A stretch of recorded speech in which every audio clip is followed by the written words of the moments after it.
कर रहा है कि नीचे जीरो नहीं होना चाहिए, ये कभी मना नहीं किया कि ऊपर जीरो नहीं होना चाहिए।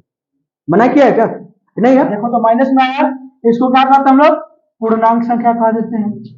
ठीक है, अब यहां देखोगे, अगर जो सिंपल सा संख्या कोई आया, ये वाली संख्या मान लो 2 3 आया, इसको क्या कहते हैं हम लोग?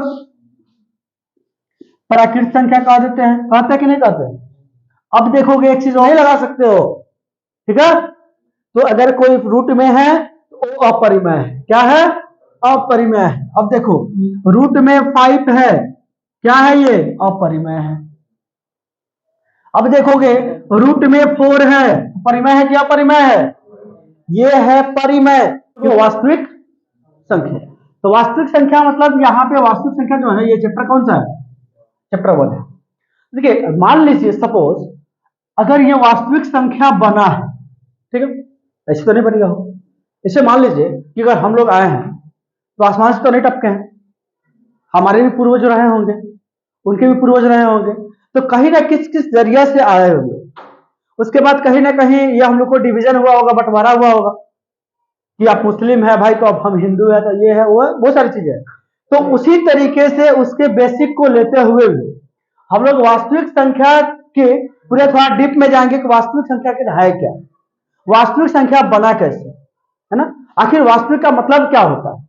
ठीक है, तो सबसे पहले अगर वास्तविक का मतलब समझे तो वास्तविकता जो वास्तव में है, तो वास्तव में क्या है? जैसे कि हम लोग कल्पना कर रहे हैं कि जैसे कि मान लीजिए ये है, ये कल्पना कर रहा है कि मेरी बीवी खूब स्मार्ट मिलेगी, खूब पतली मिलेगी, जो वो इमेजिन, वास्तविकता तो नहीं है ना, लेकिन ये काला है, ये वास्तविक है कि नहीं है?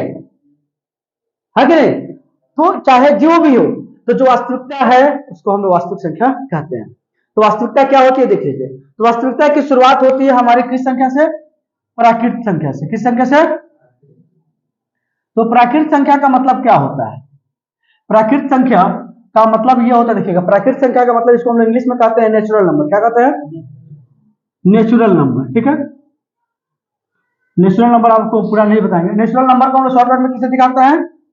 एन से दिखाते हैं। किसे दिखाते हैं? ठीक है, अब यहां पे एक चीज ये है कि नेचुरल नंबर आप किससे कहते हैं। अब देखिएगा, अगर 1 2 3 4 10 10 आपको संख्या कितनी है किसी को पता है? पता नहीं है ना, किसी को पता नहीं है। तो जो संख्याएं हम 1 से गिनना शुरू कर देते हैं उसे क्या कहते हैं? उसे नेचुरल नंबर या फिर प्राकृत संख्या। एक संख्या और इसका नाम देते हैं, उसका नाम है गिनती वाली संख्या। क्या कहते हैं? हाँ, गिनती वाली संख्या का मतलब क्या है? जो जैसे कि मान लिया, अगर सपोज जैसे कि ये लड़की है, इसको मेहमान देखने के लिए आता है ना, तो उसमें घर में कुर्सी लगाए। अब जाते हैं तो मान लो कि तुम इसके घर में रह रहे हो, जाके गिन का तो कुर्सी है, क्या कहोगे? 5 6 7 8 नहीं ना कहोगे? क्या कहोगे? 1 2 3 4 ऐसे करके गिनोगे ना। तो एक एक करके अगर गिन रहे हो तो जिस भी चीज को हम एक एक करके गिन रहे हैं, जो भी गिनती वाली संख्या होती है उसको हम क्या कहते हैं? प्राकृत संख्या या गिनती वाली संख्या। बस समझ में। अब एक बात बताइए कि सिर्फ अगर 1 2 3 4 5 6 7 8 9 इतना से हमारा काम चल जाएगा? उसमें कुछ छूट रहा है कि नहीं छूट रहा है? क्या छूट रहा है? कुछ छूट रहा है कि नहीं छूट रहा है? क्या छूट रहा है? अरे जीरो छूट रहा है। जीरो छूट रहा है ना। जीरो के बिना बड़ी बड़ी संख्याएं बनानी मुश्किल हो जाएगी, बहुत मुश्किल हो जाएगी, क्योंकि अगर जीरो नहीं है तो फिर अधूरा है। तो उसे हम लोग क्या कहते हैं? पूर्ण संख्या। क्या कहते हैं?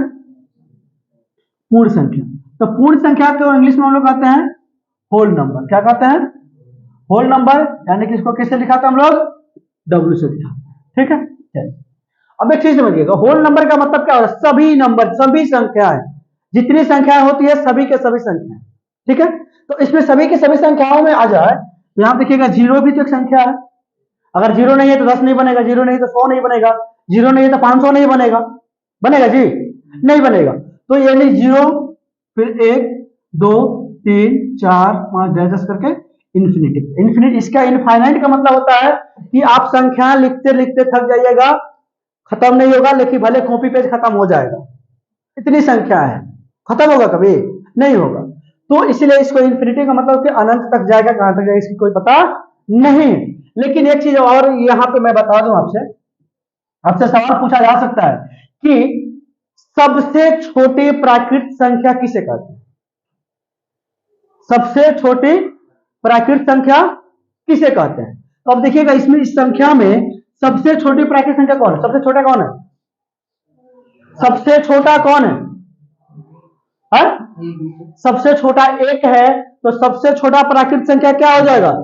एक हो जाएगा। क्या हो जाएगा? एक। और सबसे बड़ी प्राकृत संख्या क्या हो जाएगा? ये पता ही नहीं तो बताओगे क्या? यानी कि अब क्या है? कुछ नहीं है, अपरामित है, उसको पता ही नहीं है। कोई पता है? नहीं है। उसी तरीके से पूर्ण संख्या में अगर आपसे पूछा जाए कि सबसे छोटी पूर्ण संख्या कौन है? सबसे छोटी पूर्ण संख्या कौन है? 0। सबसे बड़ी नहीं पता है। लेकिन एक चीज देखोगे कि पूर्ण संख्या के बनाने में और किसी का हेल्प हो रहा है। कौन हेल्प कर रहा है? यहां देखोगे ये तो 0 है, और इसके साथ और क्या आ गया है? प्राकृत संख्या आ गया कि नहीं आ गया? आपको सर प्राकृत संख्या कहां से आ गया? ये बताओ, प्राकृत संख्या है कि नहीं? तो 0 के साथ अगर प्राकृत संख्या आ जाए तो क्या पूर्ण संख्या नहीं कर सकते उसको? अब आपसे यहां पे सवाल एक और आ जा सकता है कि सारी प्राकृत संख्याएं पूर्ण संख्या होती है, क्या सही है कि गलत है? हा? सारी की सारी प्राकृत संख्याएं पूर्ण संख्या होती है, ये बात सही है या गलत? सही है, क्योंकि देखो जितना इसमें संख्याएं हैं सबके सब पूर्ण संख्या में आ गया। लेकिन आपसे एक सवाल अगर ये पूछा जाए कि सारी की सारी पूर्ण संख्याएं प्राकृत संख्या है, तो है कि नहीं है? नहीं हो सकता, क्योंकि 0 कभी प्राकृत संख्या होता ही नहीं। बात समझ रहे हो ना? चलो, ये प्राकृत संख्या हो गया, पूर्ण संख्या हो गया। उसके बाद क्या आती है हमारी? एक आती है पूर्णांक संख्या। अब कहोगे कि देखिए पूर्णांक संख्या का मतलब क्या होता है? यहां पे कहते हैं इंटीजर, इसको कहते हैं इंटीजर। इसको जेड से दिखाते हैं। किससे दिखाते हैं? इसको जेड से दिखाते हैं। लिखिए दे रहे हैं इंटीजर, इसको हम लोग किसे दिखाते हैं? जेड से। अब एक चीज समझो, अब एक चीज यहां पे समझोगे, कहने का अर्थ क्या है कि इंटीजर में, अब मान लो कि हम लोग तो पहले ये पढ़े थे कि एक, तो पहले पढ़े कि 1 2 3 होता है, उसके बाद ये भी पढ़े कि भाई 0 भी छूट रहा था। तो क्या ऐसा है कि हमेशा हम लोग प्लस में ही पढ़ते हैं? हमेशा खाली 1 2 3 4 5 पढ़ते हैं? नहीं पढ़ते हैं ना। 1 2 3 4 5 नहीं, उसमें कभी कभी माइनस वाली भी तो संख्या आती है। आती है कि नहीं आती है? तो हमारी ये जो पूर्णांक संख्याएं हैं, इसके भी कितने पार्ट है? 2 कि 3 है। वो कैसे? एक 0 पूर्णांक, एक धनात्मक पूर्णांक, एक ऋणात्मक पूर्णांक। 3 हुआ कि नहीं हुआ? अब 0 ना प्लस होता है और ना ही वो माइनस होता है। वो जैसा देश वैसा देश, जिसके साथ जाएगा उसके साथ वो काम बना लेगा। बना लेगा नहीं बना लेगा? चलिए, उसी तरीके से अब इसमें अगर हम बात करें कि अब देखिएगा धनात्मक पूर्णांक, एक होता है शून्य पूर्णांक, एक होता है ऋणात्मक पूर्णांक। आ रही बात समझ में? अब देखिएगा धनात्मक का मतलब जितनी ये संख्याएं प्लस में है, जैसे 1 2 3 4 5 6 10 करके जितनी भी संख्याएं हैं सब क्या है? धनात्मक है। और 0 क्या है? ऋणात्मक के धनात्मक? शून्य क्या है? शून्य धनात्मक है कि ऋणात्मक है? ये कुछ नहीं है, ये ना धनात्मक है और ना ये ऋणात्मक। आ रही बात समझ में? उसके बाद अगर ऋणात्मक की बात कर ले, क्या कर ले? ऋणात्मक की बात कर ले तो देखोगे यहां पे -1 -2 -3 -4 -5 डैश करके आगे तक जाएगा। इतनी बात समझ में आ रहा है? अब यहां पे एक सवाल और मेरा खड़ा हो रहा है कि सारी की सारी प्राकृत संख्याएं क्या पूर्णांक संख्या हो सकती है? हो सकती है, बिल्कुल हो सकती है। क्यों हो सकते है? देखिए यहां देखिएगा प्राकृत संख्या है कि नहीं है? पूरा आ गया ना। जैसे कि पूर्णांक में धनात्मक संख्या है तो ये क्या है, प्राकृत संख्या भी तो है। कि सारी की सारी प्राकृत संख्या क्या हो सकती है, पूर्णांक हो सकती है। क्या हो सकती है, पूर्णांक हो सकती है। और बताइए कि पूर्ण संख्या भी क्या पूर्णांक हो सकती है, यस, जीरो भी तो है इसमें, तो ये क्या हो सकती है, पूर्णांक हो सकती है। अब आपसे पूछा जाए, अगर ये पूर्ण संख्या पढ़ लिए, पूर्णांक संख्या पढ़ लिए, ठीक है, तो इसी में आपको, इसी में थोड़ा सा मैं बता दे रहा हूं कि कोई भी अगर प्राकृत संख्या है, जो भी संख्या है, तो हमारी दो प्रकार की संख्याएं हो जाती है, एक सम संख्या और एक विषम संख्या है। कौन संख्या, सम संख्या और विषम संख्या। तो सम संख्या विषम संख्या को शॉर्टकट में बता देते हैं कि इसलिए कि देखिए किसी भी संख्या के लास्ट में यानी अंत में 0, 2, 4, 6, 8 अगर मिल जाए तो क्या हो जाएगा, वो सम संख्या मिल जाएगा। आई बात समझ में। अगर किसी भी संख्या के अंत में 1, 3, 5, 7, 9 मिल जाए तो क्या हो जाएगा, वो विषम संख्या हो जाएगा। हो जाएगा कि नहीं हो जाएगा। उसके बाद सम संख्या विषम संख्या भी समझ में आ गया आपको, ठीक है। अब एक हो अभाज्य है और यहां पे अगर हम कह दें कि भाज्य है, तो दोनों में कुछ अंतर दिख रहा है। ये भाज्य है और ये अभाज्य। तो भाज्य का मतलब क्या है, भाज्य का मतलब ये होता है कि ऐसी संख्याएं जो खुद से कटे, एक से कटे और किसी और से भी कटे, उसे क्या कहते हैं, भाज्य। अब याद रखिएगा, अगर हम बात करें 1, 2, 3, 4, 5, 6, अगर इसमें से आपको चुनने के लिए कहा दिया जाए भाज्य संख्या तो कौन कौन होगा, याद रखिएगा। ये भाज्य का मतलब सिर्फ एक से कट रहा है, ये सिर्फ 2 से कट रहा है और 1 से कट रहा है। 3 भी देखिएगा 1 से कट रहा है और 3 से कट रहा है। लेकिन 4 देखिएगा 1 से कट रहा है, 2 से कट रहा है, 4 से कट रहा है। तो जो 3 से कटे, जो खुद से कटे, 1 से कटे और किसी और से भी कटे, उसे क्या कहते हैं, उसे क्या कहते हैं, भाज्य कहते हैं। तो बताइए 5 भाज्य है कि नहीं है, नहीं है, क्योंकि देखो 5 किससे कटेगा, 1 से और, लेकिन 6 की बात करें 1 से भी कटेगा, 3 से भी कटेगा, 2 से भी कटेगा, 6 से भी कटेगा। मतलब भाज्य कि नहीं है, बात समझ में रहा है। तो आपसे अगर पूछा जाए कि सबसे छोटी मैंने सबसे छोटी भाज्य संख्या कौन होगी, सबसे छोटी भाज्य संख्या क्या होगी, 4, 6, 8, 9, 10। अब कहोगे 9 है, 9 है यार, क्यों नहीं है, 9 1 से भी कटता है, कटता है ना, 9 3 से भी कटता है, कटता है ना, 9 9 से भी कटता है कि नहीं कटता है। तो 9 क्या है, भाज्य संख्या होती है। तो अगर अब ये तो बात समझ में आ रहा है कि ये तो भाज्य हो गया, लेकिन इसमें जो बचा है जो नहीं कट रहा, तो वो क्या हो जाएगा, अभाज्य हो गया ना। तो यानी अभाज्य का मतलब कहिएगा अब एक सर अभाज्य संख्या नहीं, एक अभाज्य संख्या नहीं है। यहां भी शर्त बता रहे देखिए, 2, 3, 5, 7, 11 डाइजेस्ट करके।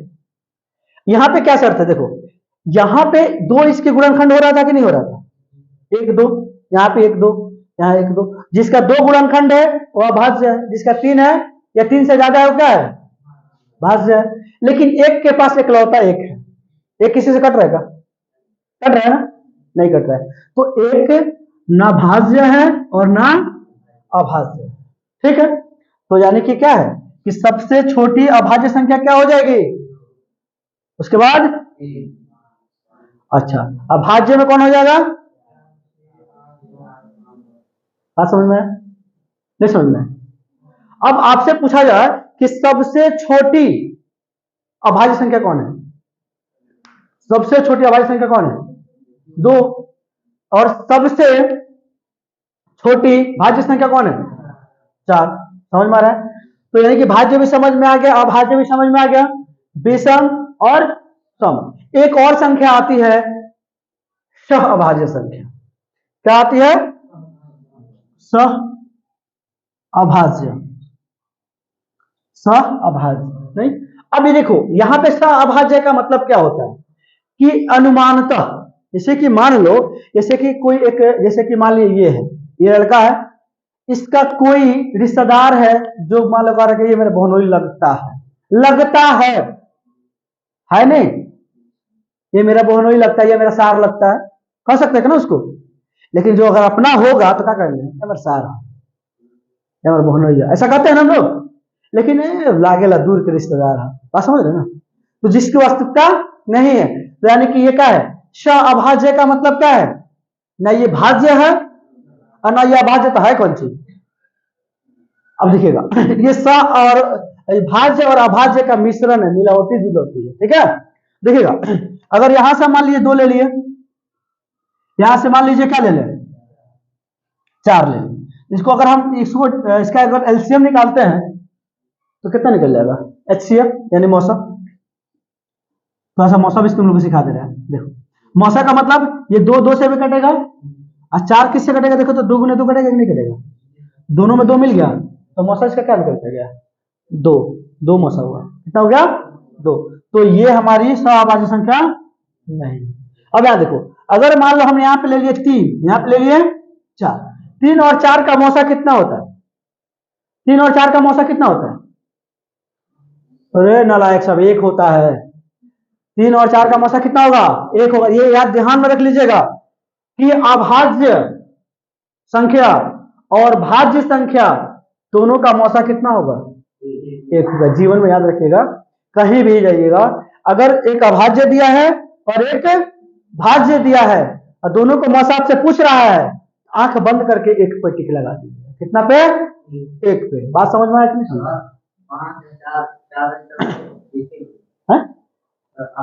हाँ यस सर। अगर मान लीजिए यहाँ पे 4 दिया, यहाँ पे 5 दिया, इसका मौसा निकालिएगा तो मौसा का मतलब वो भी समझ लीजिए। इसे 4 को काटिएगा तो 2 से कटेगा, 2 दूना 4 और 1 होगा। लेकिन अगर 5 को काटिएगा तो कितना होगा, 5 गुने 1 होगा। क्या मिला भैया, 1 ही तो मिला, बाकी कुछ मिल रहा है। जो दोनों में कॉमन मिले उसे क्या कहते हैं, मौसा। इसमें तो 1 ही ना मिल रहा है, मिल रहा ना। तो 2 संख्याओं का मौसा जब 1 हो उसे क्या कहते हैं, सहअभाज्य संख्या कहते हैं। जैसे मान लो 3 और 4 का क्या होगा, 3 और 4 का मौसा 1 निकलेगा कि नहीं निकलेगा, तो ये सहअभाज्य संख्या हुआ कि नहीं हुआ, हुआ। चलिए अब यहां देखिएगा, अगर हम एक और बात कर लेते हैं, यहाँ पे यहां से मान लीजिए ले लेते हैं 11 और यहां से ले लेते हैं मान लीजिए कि हम 9। अब बताइए आप लोग कि ये दोनों सहअभाज्य संख्या है कि नहीं है, जल्दी बताइए। बिल्कुल है, क्योंकि 11 भी किसी से नहीं कटेगा और 9 कटेगा तो 3 से कटेगा, दोनों में कॉमन कुछ मिलेगा ही नहीं। जब अगर दोनों में कुछ कॉमन नहीं मिलता है तो उसे क्या कहते हैं, दोनों संख्याओं का पेयर को क्या कहेंगे, सहअभाज्य संख्या। यानी सहअभाज्य किससे बनता है, एक होगा भाज्य संख्या और एक होगा अभाज्य संख्या। तो भाज्य और अभाज्य मिलकर के क्या बनता है, सहअभाज्य बनता है। यानी कि हम लोग पढ़ रहे हैं ना वो सारी की सारी संख्याएं। अब आगे बढ़ेंगे, ठीक है। इसके बाद हम लोग एक पढ़ेंगे परिमेय संख्या। क्या पढ़ेंगे, परिमेय संख्या। अगर परिमेय संख्या एक पढ़ते हैं तो इसका उल्टा एक और क्या हो सकता है, अपरिमेय संख्या। बात समझ रहे हो कि नहीं समझ रहे हो, ठीक है, अपरिमेय संख्या। अब यहां देखोगे परिमेय का मतलब क्या होता है, जिसको पी बाई क्यू के फॉर्म में लिख सकते हैं। क्या लिख सकते हैं, जिसको पी बाई क्यू के फॉर्म में लिख सकते हैं उसको परिमेय संख्या कहते हैं। पी बाई क्यू का फॉर्म मतलब क्या है कि पी ऊपर और क्यू, यानी कि बटा के फॉर्म में भी हम उसको लिख सकते हैं। समझ रहे हो ना, बटा के फॉर्म में भी उसको लिख सकते हैं। तो अगर बटा के फॉर्म में लिखते हैं तो ऊपर जैसे मान लो यहाँ पे 2/3 लिख सकते हैं कि नहीं लिख सकते हैं, इसको क्या कहेंगे, परिमेय कहेंगे। लेकिन यहाँ पे एक शर्त ये है कि देखो कि पी बाई क्यू के फॉर्म में लिख सकते हैं, लेकिन क्यू बराबर 0 नहीं होना चाहिए। क्या नहीं होना चाहिए, क्यू बराबर 0 नहीं होना चाहिए। क्यू बराबर 0 का मतलब मान लो अब यहाँ पे कोई लिख दे 3/0, तो क्या ये परिमेय है, नहीं है। अगर यही लिख दे 0/3 तो है, परिमेय है। ये मना कर रहा है कि नीचे 0 नहीं होना चाहिए, ये कभी मना नहीं किया कि ऊपर 0 नहीं होना चाहिए। मना किया है क्या, तो यानी कि नीचे 0 नहीं हो सकता, ऊपर 0। बात समझ में। अगर आपसे कहा जाए कि एक चीज बताओ, ये बात समझ में आ गया ना कि परिमेय किसे कहेंगे। अब देखिएगा एक चीज और आती है आपके पास, अगर मान लीजिए यहां पे लिखा है 3, और ये परिमेय है कि नहीं है, परिमेय है। परिमेय है, क्योंकि इसके नीचे आप अगर 1 लगा दें तो उसका वैल्यू बदलेगा नहीं। किसी भी संख्या के नीचे अगर 1 से गुना मतलब भाग कर दीजिए तो 1 से गुना कर दीजिए, उसका वैल्यू बदलेगा कभी बदल सकता है? नहीं बदलेगा ना। तो अगर 3 के नीचे 1 से भाग दे देंगे तो कभी वैल्यू उसका चेंज ही नहीं होगा। तो ये परिमेय बन गया कि नहीं बन गया? देखिए तो बन गया ना। लेकिन अगर यही मान लीजिए यहां पे अगर लिखा रहे 2/1, बताइए परिमेय है कि नहीं है? बिल्कुल है, परिमेय है। अब यहां देखिएगा माइनस का 5/1 परिमेय है कि नहीं है? है, परिमेय है। अगर मान लीजिए यहां पे माइनस का 3 लिख दें तो परिमेय है?